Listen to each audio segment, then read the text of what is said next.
Hey everybody, I am in Pueblo, Colorado, also known as the City of Heroes. I'm here today looking for a hover train. I know you've never heard of it. I'd never heard of it, but it's a train that apparently was supposed to glide over tracks. It was a futuristic train that they tried to put into service. They tested it out.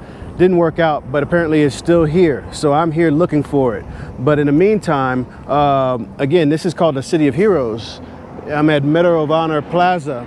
And the reason why Pueblo was known as that is known as that is because it has the most Medal of Honor recipients of any city in the country.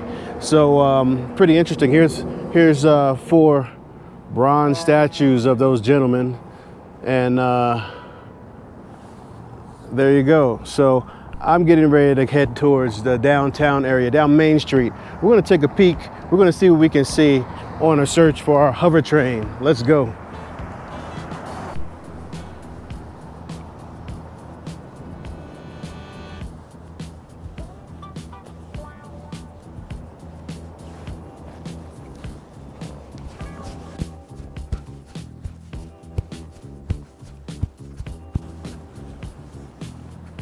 So we're coming up on, I guess they call it Central Plaza. This is Main Street, and I guess you can call this downtown Pueblo. Now Pueblo is one of the largest steel producers still here in the United States, and that's one of the biggest industries here. It's also the cheapest place to live in Colorado. Firefighters Historical Center. Let's walk by that, see what we can see.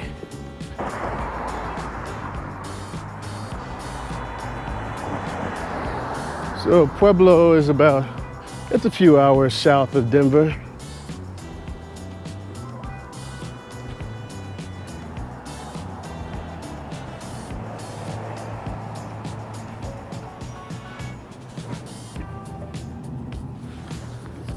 All right, so we're not going in today, but we'll take a peek, see what they got in here. Okay, they have some historical engines here. Check that out. I don't know if you can see all that. Old school, 1938. Pueblo's first motorized fire engine, 1911. That's cool.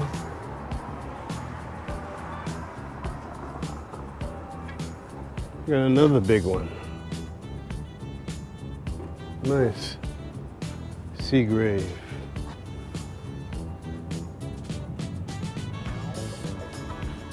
And one last one. There's a big one, 1928 American La France. Murals are some of my favorite things to look at in cities because it definitely tells you what the city's about. Baltimore has tons of them all over the place. Maybe I'll show you one day. But check Pueblo's giant mural. Got a large horse in the tree and people are just staring at it. Huh, wonder what that means.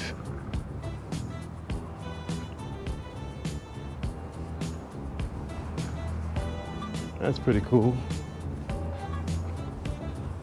So this is Main Street.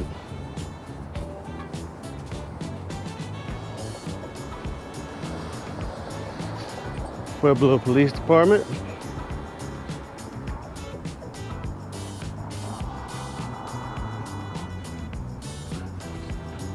All right, check this out. Got books sitting outside. So, you got some readers in town. I like Pueblo already. Coffee, books, collectibles, vinyl records. All right, I'm not gonna lie, I've already been in there. It's a pretty cool spot.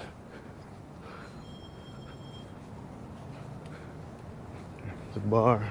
I think all these are owned by the same person because they're all connected from the inside.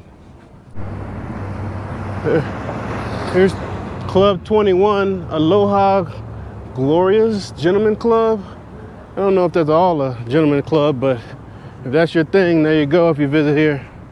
The Crest Building, S.H. Crest and Company. Wonder what that was. Put a lot of work into it though. You see those flowers and fruits. There you are, I guess. There's downtown Pueblo. Let's go check something else out on our search for our train. We've made it over to the Pueblo Riverwalk. I believe this water comes from one of the major rivers that come through Pueblo is the Arkansas River. And they've beautified this and made it really nice. So you can see they have some restaurants and places outside to sit. Not too busy. I'm here. It's about 2:30. So not too much going on right now. But yeah, really cool. So some history about Pueblo. Pueblo is one of the places that produces the most steel in the United States at the moment. And when those steel mills were first created, it was one of the most diverse places. They called it the melting pot of the West. They spoke 40 languages in those early steel mills here. And now it's known as one of the cheapest places to live. Here in Pueblo, it's the cheapest place and the least expensive place in Colorado, and the 6th least expensive place in the United States. So, used to be known as the saddle making capital of America also. They used to make a lot of saddles, so used to be a lot of horse riding back in the day. But as you can see, got some beautiful water here.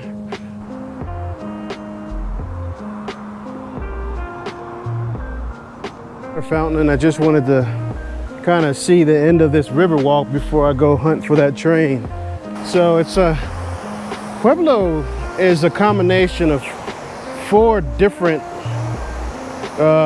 cities. Well, they were smaller at the time, but it was like Central Pueblo and East Pueblo and Pueblo City, and they all ended up in being just Pueblo.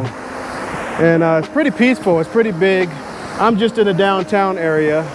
But as you can see, they've definitely taken pride in their city, and kind of glad I got to visit. Now, I've been here before, but never really stopped to look. Kind of went to Pueblo State Park. I actually have a drone video. One of my first videos I ever released, it may have been the first one, was Pueblo State Park. I'm just kind of gliding around, and when I was here, I kind of went through but didn't stop and get out and look. So here I am. So I'm thinking the next step is an old orphanage, and I'll tell you more about it when I get there. Let's check it out. The next place I wanted to visit was the Sole Orphanage in Colorado for black children in the early 1900s. So I think there were 19, I guess they call it Colored Women's Association, that supported this place, because this is the only place that would keep black children. It was called a Lincoln Home for Colored Children and Old Folks. So now I think it's a methadone clinic, if I'm not mistaken, but apparently there's a museum somewhere in there, but I don't think they're open. So here is a statue of Martin Luther King and Emmett Till.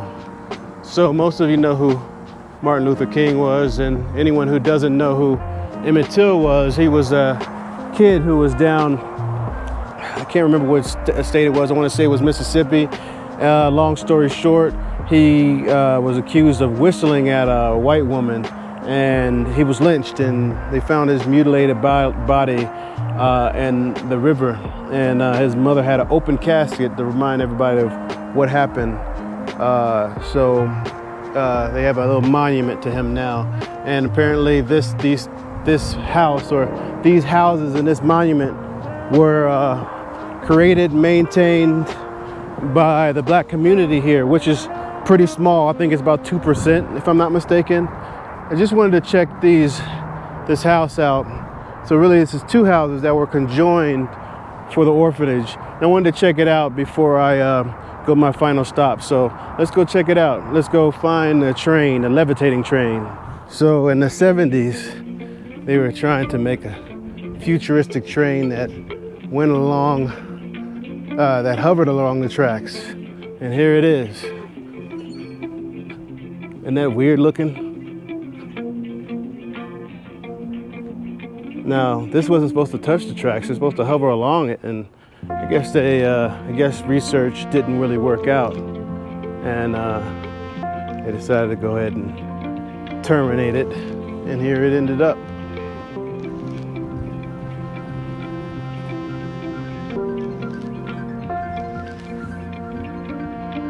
So this is called the TLRV, Tracked Levitated Research Vehicle. And it was designed by the Department of Transportation.